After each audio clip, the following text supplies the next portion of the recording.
제가 17절 여러분이 여기서 예수께서 예루살렘으로 올라가시려 하실 때 12제자를 따로 데리시고 길에서 이르시되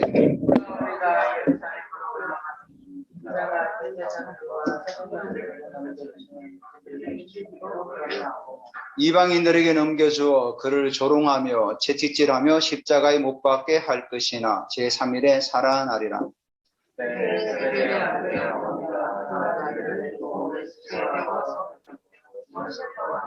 예수께서 이르시되 무엇을 원하느냐 이르되 나의 이 두 아들을 주의 나라에서 하나는 주의 우편에 하나는 주의 좌편에 앉게 명하소서.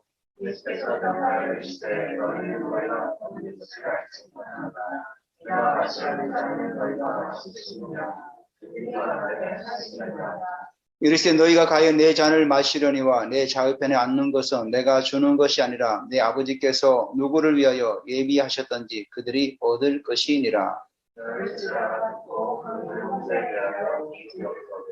예수께서 제자들을 불러다가 이르시되 이방인의 집권자들이 그들을 임의로 주관하고 그 고관들이 그들에게 권세를 부리는 줄을 너희가 알거니와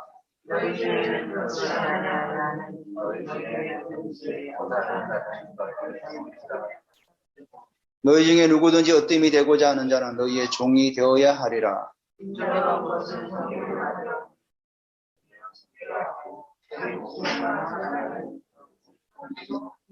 아멘.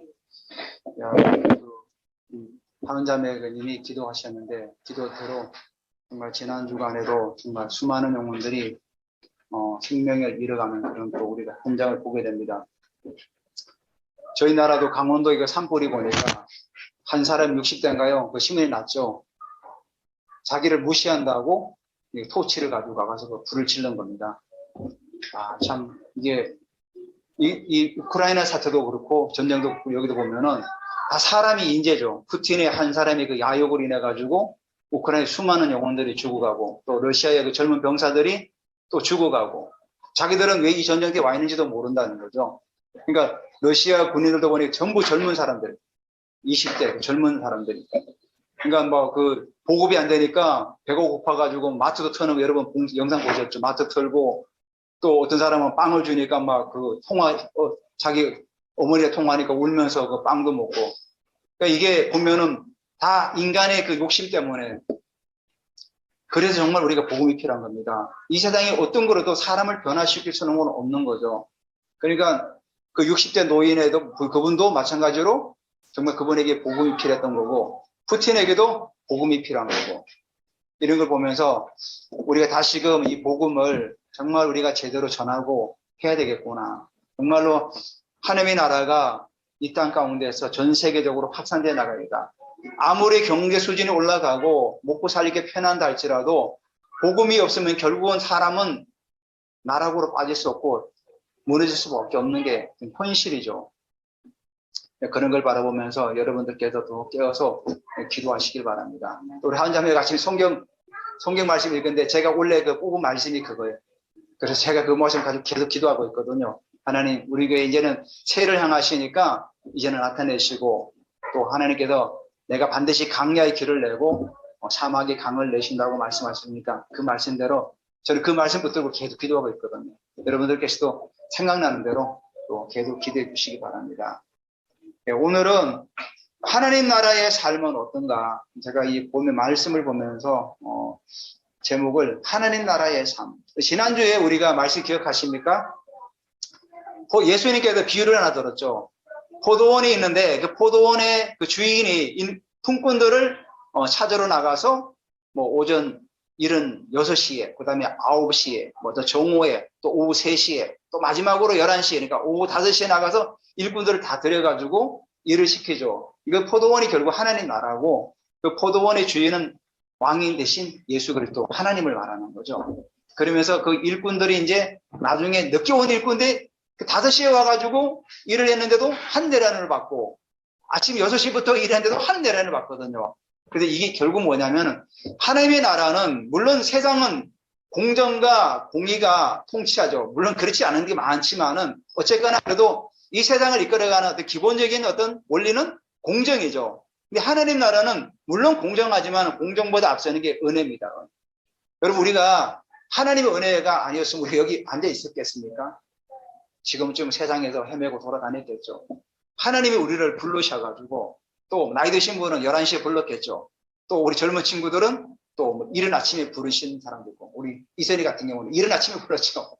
부르고 또 젊으신 분들은 뭐 정오에 부르고 오전에 9시에 부르고 이렇게 불러서 우리가 여기서 예배드리고 있는 거죠. 그래서 일찍 부르거나 늦게 부르거나 우리 하나님 앞에서는 뭐죠? 그게 차별 없다는 겁니다. 하나님께 은혜로 다 한 달란트씩 다 구원의 은혜를 베푸시는 하나님이라는 사실이죠. 그래서 지난주에 이제 그 말씀을 드리면서 오늘은 예수님께서 죽음과의 부활을 세 번째로 얘기해요. 세 번째로. 첫 번째가 어디냐면은 베드로가 가이사랴 빌립보에서 처음으로 얘기했죠. 주는 그리스도시요 살아계신 하나님의 아들이십니다. 이렇게 고백하니까 예수님께서 뭐라고 말씀하셨죠? 이제 내가 장차 예루살렘에 올라가서 이제 죽게 될 것이다. 그러니까 베드로가 어떻게 했죠? 막 항변하면서 꾸짖었죠. 사단을 꾸짖듯이 꾸짖었던 거예요. 그러니까 예수님하고 베드로가 한번 붙은 거죠. 그러니까 예수님 어떻게 합니까? 사단아 내 뒤로 물러가라 막 이렇게 하면서 첫 번째는 끝나죠. 두 번째가 이제 17장에 나오는 또 길에서 예수님께서 또 내가 예루살렘에 올라가서 고난을 받을 것이다. 그리고 이제 오늘 세 번째로 또 얘기하시는 거예요. 그만큼 뭐죠? 중요한 거죠. 사실은 성경에 가장 중요한 부분이 예수님의 죽으심과 부활 아닙니까? 그 부분을 또 얘기하신 거죠. 11절에 보면은, 17절에 보면은 예수께서 예루살렘으로 올라가실 때 12제자를 따로 데리시고 길에서 이르시되, 이때가 아마도 6월절을 지내기 위해서 많은 사람들이 예루살렘을 올라가고 있는 그런 어떤 시점 같아요. 그러니까 여러분 이스라엘 사람들은 1년에 3번씩은 다 하나님 전에 나와야 돼요. 6월절, 오순절, 장막절. 이 세 절기는 반드시 이스라엘의 모든 남자들은 예루살렘에 올라와 가지고 하나님의 얼굴을 뵙고 예배를 드려야 되는, 그게 이제 이스라엘의 율법이죠. 율법이 나오잖아요. 1년 3번씩 꼭 하나님께 나오라. 그러니까 많은 사람들이 이제 예루살렘으로 올라가고 있었던 거죠. 그 중에 사람들하고 무리 가운데서. 근데 예수님께서는 12제자를 따로 데리시고, 여기 나오죠? 12제자를 따로 데리시고 길에서 이르시되, 길 가는 도중에 많은 사람 중에서 예수님의 제자들 따로 불러가지고 이 얘기를 하는 거죠.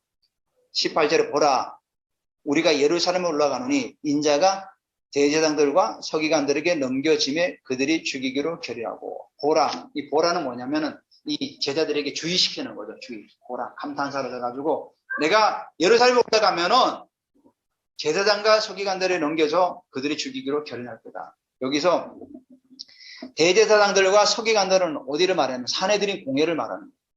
왜냐하면 대제사장이 사내들인 공회의 의장을 하고 이 서기관들이 구성문으로 돼 있는 게 바로 사내들인 공회거든요.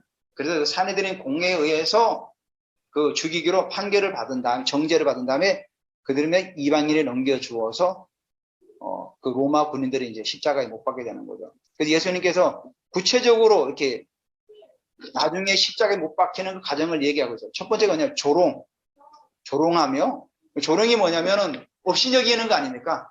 어린아이나 조금 부족한 사람들에게 조롱하는 게, 업신여기는 게 바로 조롱하는 거예요. 그래서 성경에 보면은 마태복음 27장 28절 3절에 보면은 그의 옷을 벗기고, 예수님 옷을 벗긴 거죠. 홍포를 입히고 가시관을 엮어 그 머리에 씌우고 갈대를 그 오른손에 들리고 그 앞에 무릎을 꿇고 희롱하여 이르되 유대인의 왕이여 평안을 할지어다며 그에게 침을 뱉고 갈대를 빼앗아 그 머리를 치더라. 그러니까 조롱한 거죠. 예수님의 말씀대로 그대로 유대인들이 로마 군인들이 예수님을 조롱했죠. 또 그 당시 유대인들도 예수님을 조롱하지 않았습니까? 얼마나 많이 조롱했습니까? 막 뺨을 때리고 막 침을 뱉고. 두 번째가 뭐냐면은 채찍질이다. 채찍질. 이 채찍질 아시죠?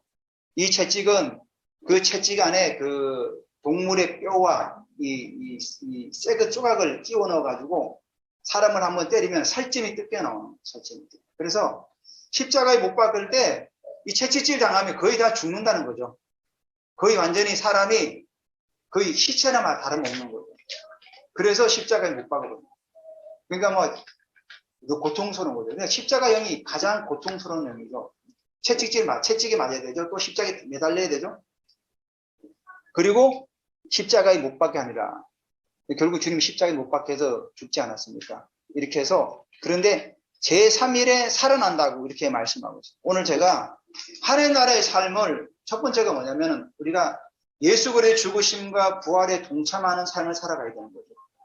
저거는 예수님이 당하신 그 사건이야가 아니라 오늘도 예수님께서 죽으시고 부활하신 그 사실을 나의 삶 가운데서 적용하면서 살아가는 거죠. 동참하는 게 결국은 뭡니까? 어떤 목사님이 제가 설교를 들었는데 같은 교회 다니는 이제 권사님하고 며느리가 있었어요.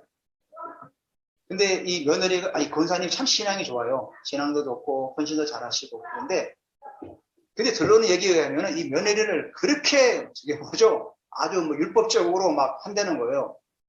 굉장히 막 박탈하면서. 그래서 이제 어느 날 이제 그 목사님이 권사님을 만났대요. 권사님, 그 며느리를 좀 이해도 하고 배려도 하고 그렇게 하세요. 그러니까 그 권사님이 이렇게 대답을 해요. 목사님은 모르시죠? 한국은 이 유교 전통이 있어가지고 그렇게 해야 된다는 거예요. 그래서 목사님이 그랬대요. 권사님은 공자의 제자입니까? 예수님의 제자입니까? 우리가 예수의 제자지 공자의 제자가 아니잖아요. 그러니까 권사님이 아무 말도 못하더라고요. 그래서 그 말씀을 듣고는 이제 권사님이 좀 변하셨다고 그러더라고요. 우리는 대한민국에 아무리 유교가 뭐 있다 그러지만 우리는 예수 그리스도의 제자지 공자의 제자가 아니거든요. 바로 그거예요. 예수 그리스도의 죽으심과 부활에 동참하는 게 바로 우리가 그 삶을 말씀대로 살아가는 거예요. 교회에 와서 하나님 말씀을 믿으면서 가정에 가서는 우리 가정의 전통, 문화대로 살아가는 거, 그건 그렇게 하지 말라는 거예요. 우리가 예수 그리스도를 믿고 믿음으로 나갔다면 그 말씀대로 살아가는 삶이 되라는 거죠. 그렇게 살아가라는 거죠. 두 번째가 내 잔을 마셔라. 예수님의 잔을 마시는 거죠. 여러분 우리가 20절 한번 보시기 바랍니다. 그때 세베대의 아들의 어머니가 그 아들들을 데리고 예수께 와서 절하며 무엇을 구하니 처음으로 등장해요. 세베대의 아들들의 어머니가 성경의 학자들에 의하면 살로메라고 해요. 살로메. 세베대의 부인이 살로메였던 거죠. 이 살로메가 마리아의 예수님의 모친의 여동생이었던 거예요. 여동생. 이렇게 성경을 다 연결해서 보니까 여동생이었다고 그래요. 그러니까 예수님으로 보면 이모죠. 근데 여러분 알잖아요. 1세기 때 여자들의 그 신분이 어땠습니까? 어릴 때는 아버지가 그 자기의 딸의 모든 소유권을 가지고 있었어요. 그리고 결혼하게 되면은 남편이 그 여의자에 대해서 모든 권한을 가지고 있었어요. 그래서 그 당시에 이 여자들은 아들을 낳지 않으면은 굉장히 힘들었던 거예요. 그 성경이 뭐 한나가 아들을 낳기 위해서 얼마나 애씁니까? 그래서 그 성전에 가서 그때는 천막이었죠. 폐막에 가서 울면서 기도하지 않았습니까? 그때 엘리제단이 와서 왜 술 먹은 듯이 그렇게 중얼중얼하니까 그때 한나가 뭐라 했죠? 내가 술을 마신 게 아니라 내 마음이 너무나 통해서 지금 이렇게 하나님께 부르짖고 있다고.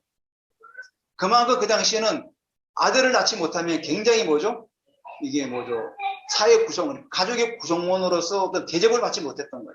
그래서 아들을 낳으면은 이제 그때부터는 그 어머니가 그 모친과 이 아들의 관계가 굉장히 끈끈하게 이어지는 거죠. 왜냐면은 아들로 말미암아서 내가 굉장히 또 권한을 가지고 있는 거예요. 그러다 보니까 그 당시 어머니가 자기 아들들의 어떤 그런 교육이라는 부분에 굉장히 많이 영향력을 끼쳤어요. 지금도 유대인들은 어머니가 유대인이고 아버지가 만약에 이방인이면은 유대인으로 인정을 해줘요. 근데 만약에 어머니가 이방인이고 아버지가 유대인이면은 유대인으로 인정을 하지 않아요. 그만큼 그 어머니의 어떤 교육이 영향력이 굉장히 중요하다는 거예요. 그래서 이 세베대의 아들들의 어머니가 그 요한과 야고보죠. 예수님께 나와서 절하면서 구했어요. 구한 게 뭐죠? 예수께서 이르되 무엇을 원하느냐? 이르되 나의 이 두 아들을 주의 나라에 하나는 주의 우편, 하나는 주의 좌편에 앉게 명하소서. 그 당시 사람들은 이 명예를 굉장히 소중히 여겼어요. 소중히 명예를. 그래서 죽음과 하고도 명예를 바꿨던 거죠. 그러다 보니까 이 여인은 자기 아들의 그 명예를 위해서 예수님께 나온 거예요. 우리 아들의 명예를 위해서. 그만큼 이 살로메는 자기 아들의 명예를 위해서. 왜냐하면 그래야만 자기의 어떤 그 위치도 계속 경고에 갈 수 있었기 때문에. 그래서 예수님께 절하면서 이제 구했던 거죠. 그러니까 주의 나라에 하나는 우편에 하나는 좌편에 앉게 명하소서. 그러니까 근데 우리가 재미있는 얘기는 우리가 바로 앞에 예수님 세 번째로 죽으신과 부활을 얘기하지 않았습니까? 그러면 이 살로메도 듣지 않았을까? 따로 불렀지만 아마도 계속 얘기해왔기 때문에 어느 정도 알고 있지 않았을까? 그래서 그러니까 27절에 22절에 예수님께서 이러십니다. 너희는 너희가 구하는 것을 알지 못한다. 이게 무슨 말입니까? 너희는 너희가 구하는 것을 알지 못한다. 좌우편에 있는 것은 너희가 구하는 게 지금 아니라는 거죠.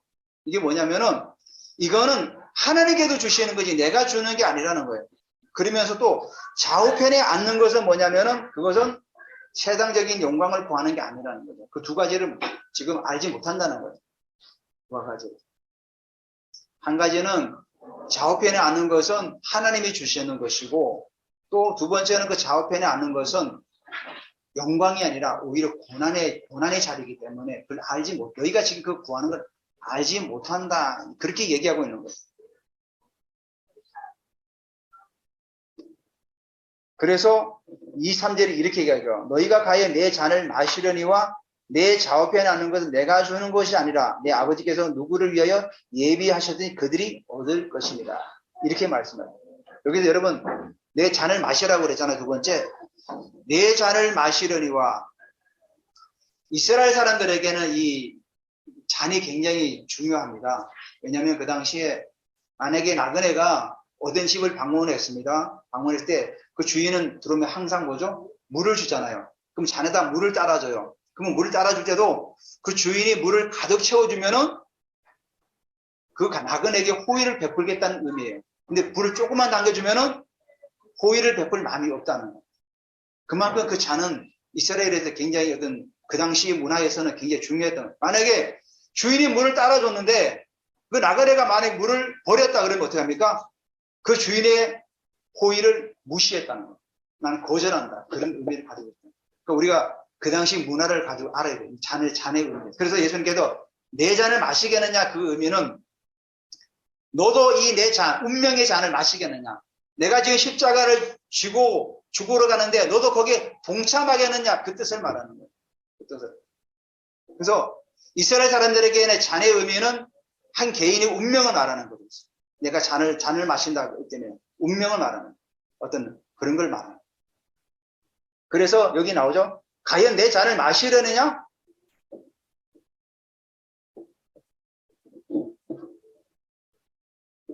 여기 근데 22절에 그러죠.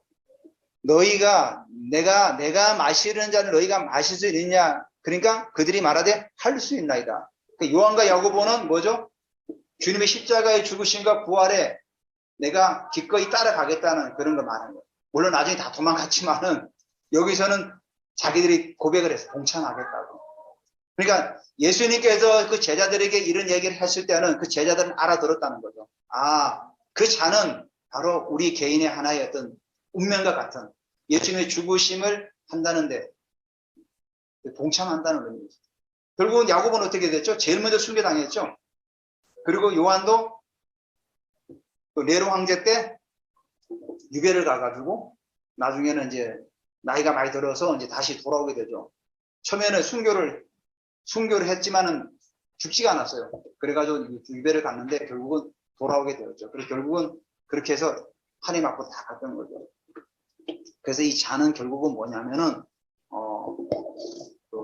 그걸 말하는 십자가의 죽음을 너도 동참하겠느냐. 여러분 시편 23편에도 이런 고백이 있죠. 원수 앞에서 내 잔이 넘치나이다 잖아요. 그건 뭡니까? 하나님께 내게 은혜를 베푸신다 그런 의미입니다. 주님께 내게 나를 사랑하심으로 내 잔이 지금 넘치나이다면 하나님의 은혜가 내게 넘치게 오고 있다. 그래서 이스라엘 사람들은 그 잔을 가지고 얘기할 때는 바로 그런 의미를 우리가 가지고 있다는 생각입니다. 세 번째로 우리가 하나님 나라의 삶은 섬기는 자가 되는 거예요. 섬기는 자. 24절을 한번 보시기 바랍니다. 열 제자가 듣고 두 형제에게 대하여 부운히 여기거늘. 이제 열 제자는 들은 게 뭐냐면은 세상적인 영광의 자리로 생각했던 거죠. 영광의 자리로. 아, 쟤네 둘이가 예수님이 예루살렘에 올라가면 이제 그들이 생각하는 정치적인 메시아가 되어서 왕으로 등극할 건데 그 두 자리에 앉으면 그러니까 하나는 우리말로 하면 자의적, 용의적인 앉으면 우리는 뭐냐. 그래서 막 그들이 듣고 분이 여겼던 거죠. 그리고 예수님께서 뭐라고 하죠? 제자들을 불러다가 이르되 25절에 이방인의 집권자들이 그들을 임의로 주관하고 그 고관들이 그들에게 권세를 부리는 줄 너희가 알거니와. 지금 로마 총독이 이스라엘 백성들을 억압하면서 그들 하는 것이 다 보고 있지 않습니까? 야, 너희들이 지금 로마 정부가 하고 있는 걸 보고 있으면서도 왜 그렇게 사람들을 먼저 크고 하느냐? 왜 서로 높아지려고 싸우고 있느냐? 그 얘기를 하고 있는 거죠. 그러니까 예수님께서 뭐란 말이죠? 너희 중에는 그러지 않아야 하니라. 너희는 그러지 말라는 거죠. 그러면서 너희는 누구든지 크고자 하는 자는 너희를 섬기는 자가 되라. 크고자 하는 자. 크고자 하는 자가 섬기자가 되라는 거죠. 제가 어디입니까? 미국의 전혜선 박사라고 혹시 여러분 들어보셨습니까? 섬기는 자가 큰 자라고 그런 책을 냈어요. 이분이 이화여대 2학년 때 미국으로 이제 유학을 가가지고 거기서 이제 대학을 졸업을 하고 거기서 이제 살게 되었던 거예요. 거기서 이제 아이들을 낳는데 이분의 자녀가 전부 다 하버드, 예일대를 다 나왔어요. 그리고 미국에서도 유명했다는 거죠. 그 남편 이름이 고씨인데 고경주 어떤 그분은 그 바이든이란다 오바마 정부 때 그 차관보까지 했어요. 국무부 차관보까지. 굉장히 고위직에 올랐던 사람이에요. 그래서 또 나중에 이제 은퇴를 하고 예일 대학의 로스쿨에 학장까지도 되고. 그래서 이분이 그 책에 보면은 그 자녀들이 막 다 예일대 하버드에 나오면서 그런 자리 다 가니까 인터뷰도 많이 할 거 아닙니까? 그러니까 이분이 이제 책도 한 권 냈는데 섬기는 자가 큰 자가 된다. 그런 책을 낸 거예요. 그러면서 저도 그분의 스토리를 보니까 자녀들한테 공부해라 이런 말 하지 않았다는 거죠. 같이 공부하자. 그리고 아이들은 항상 네가 섬기는 자가 되라. 공부 못하는 사람 좀 도와주고. 그래서 저녁 때 되면은 아이들을 불러다 같이 공부를 시켰대요. 공부 못하는 친구들 데리고 와서 공부시키고. 그 집에 책상이 굉장히 많았대요. 막 같이 공부해야 되니까. 도와주고 막 어려운 사람을 도와주면서 결국은 그렇게 해가지고 다 고직이 다 올라가고 성공했다는 거예요.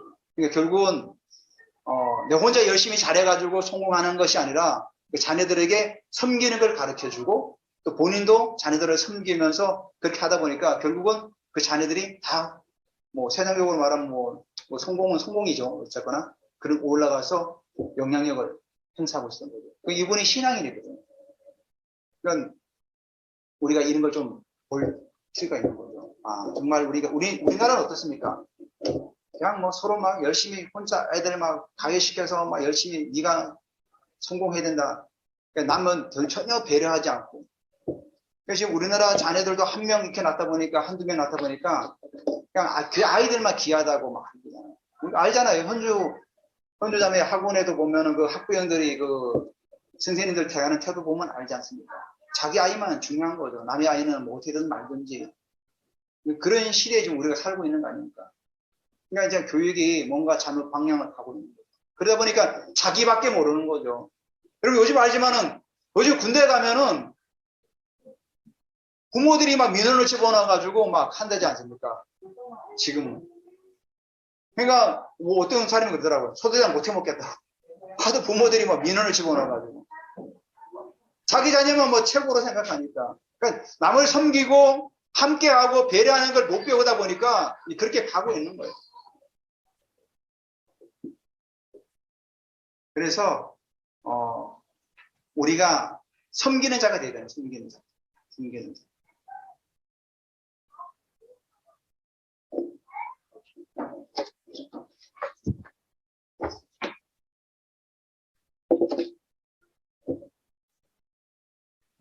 그래서 예수님께서 이렇게 말씀하지 않았습니까?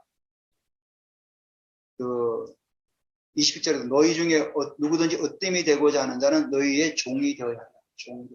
종이라는 게 있잖아요. 윌리엄 부스가 구세군을 만들지 않았습니까? 영국에서 만들었는데 그 소식이 이제 미국에도 들리지 않았습니까? 미국에서 사무엘 그 브레인글이라는 사람, 이 사람 굉장히 어떤 지위가 높았대요. 자기도 이제 구세군에 입대해서 자기도 신앙 안에서 해나가려고 갔는데 가니까 뭘 시킨지 아십니까? 아, 당신은 우리가 굉장히 고위직에 있던 사람이니까 이 구세군에 있는 사람들 군화를 좀 닦아달래. 아니 내가 지금 말이야 그 미국 대서양을 건너서 여기까지 왔는데 내가 군화 닦으러 여기 왔나? 이런 마음이 들더래요. 그래가지고 때려치고 가야 되겠다. 그런데 자기가 나오는 도중에 환상을 봤대요. 예수님께서 그 제자들이 발을 씻기는 그런 환상을 본 거예요. 그래가지고 다시 돌아가가지고 내가 군화를 닦겠다. 그래가지고 그 사람이 군화를 닦고 섬기면서 미국의 최초로 구세군의 사령관이 돼서 미국 구세군을 이제 만들게 되었던 거죠. 그런 섬김이 있을 때 그런 거죠. 마찬가지로 교회 안에도 마찬가지로 우리가 어떤 일을 우리가 하나님 앞에 섰을 때 우리 주님은 이렇게 물으실 것 같아요. 네가 무엇을 했느냐보다는 너가 어떤 사람이 되었느냐. 저는 많은 사람을 전도하고 많은 교회를 세우고 물론 그게 중요하지만은 내가 하나님 앞에서 어떤 사람이 되었냐가 중요한 거죠. 네가 얼마 정말 섬기는 사람으로서 하나님 앞에서 세워졌느냐. 그게 더 중요하다는 거죠. 우리 주님은. 그리고 오늘도 이 말씀이죠. 인자가 온 것은 섬김을 받으려 함이 아니라 도리어 섬기려 하고 자기 목숨을 많은 사람의 대성물로 주려 합니다.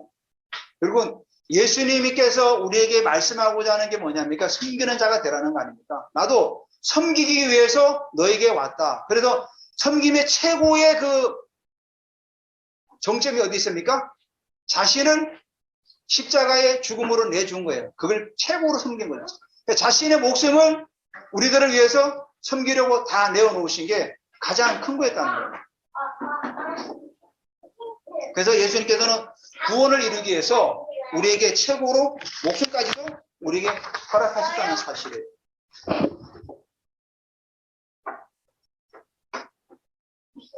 그러면은 우리에게 있어서 정말로 섬김의 가장 최고의 정점이 어디입니까? 우리에게 있어서 섬김의 최고의 정점이 어디입니까? 여러분 예배를 영어로 뭐라고 하죠? 예배를 서비스라고 그래요. 서비스. 그죠? 예배를 서비스라고 해요. 우리의 섬김의 최고는 예배예요. 예배. 우리가 가난한 사람 돕는 것도 물론 중요해요. 근데 우리가 하나님 앞에서 섬김의 최고의 위에는 있는 게 뭐냐면 예배예요. 이 예배를 빼버리고 내가 뭘 섬긴다? 그건 나중에 일이죠. 근데 예배가 제대로 되지 않고 섬기는 거는 하나님은 원치 않다는 거예요. 그래서 로마서 12장 1절에 뭐라죠? 너희 몸을 산제사로 하나님께 드리라고 하잖아요. 산제사로 하나님께 드리라고. 예배가 가장 중요하다는 거죠. 그래서 우리가 이 예배하는 게 우리는 이 땅의 섬김의 가장 최고 위에 있는 거예요. 예수님은 자신의 목숨을 주셨지만은 십자가로 죽여서 대속물로 주셨지만 우리는 그 예수님께 예배하는 자가 되어야 되는 거죠. 우리도 최고의 서비스가 예배가 바로 하나님을 섬기는 거예요. 그래서 예배가 제대로 되어지지 않는데 내가 뭐 다른 걸 뭘 한다? 그거는 기본이 바뀐 거죠. 우선순위가 바뀐 거죠. 제가 예전에 한번 사역을 하다 보니까 어떤 그때 사역자분이 이제 제가 들은 얘기예요. 직접 들었는데 토요일날 예배를 청년 예배를 드려야 되는데 토요일날 이사가 있다고 예배를 안 드리는 거예요. 근데 그분이 뭐라 그러냐면은 이 이사도 우리가 돕는 거기 때문에 이게 더 중요한 거라고 그랬다는 거예요. 근데 그분은 뭔가 하나를 몰랐던 거죠. 예배가 더 중요한 거죠. 이사는 다음날 해도 되는 것이고 그 다음날 해도 되는 거죠. 하나님께 정해진 시간에 그 시간에 예배를 드려야 되는 거예요. 우리가 뭔가 이 본질을 놓치지 말라는 거예요. 제 말은. 본질을 놓치지. 하나님 나라의 삶은 제가 예수 그리스도의 죽으심과 부활에 동참하는 삶을 살아가면서 두 번째가 뭐라 그랬죠? 주님의 십자가의 삶을 따라가는 거예요. 내 잔을 마시려느냐? 우리는 주님의 그 십자가의 삶을 따라가는 거예요. 따라가는. 마지막으로 섬기는 자. 섬기는 자의 최고의 정점이 뭐냐? 예배자가 되는 거예요. 예배자. 그게 주님께서 원하시는 거예요. 너도 예배자가 되라는 거예요. 예배자가. 다른 것이 아니에요. 우리가 정말 남을 섬기려면 먼저 예배자가 되라는 거예요. 가난한 자를 돕고 어린 이웃을 돕기 이전에 너가 먼저 예배자가 나를 먼저 섬기라는 거죠. 나를 먼저 섬겨봐라. 그리고는 다른 일을 섬겨라. 그래서 예수님께서도 첫째 되는 계명이 뭐라고 그랬죠?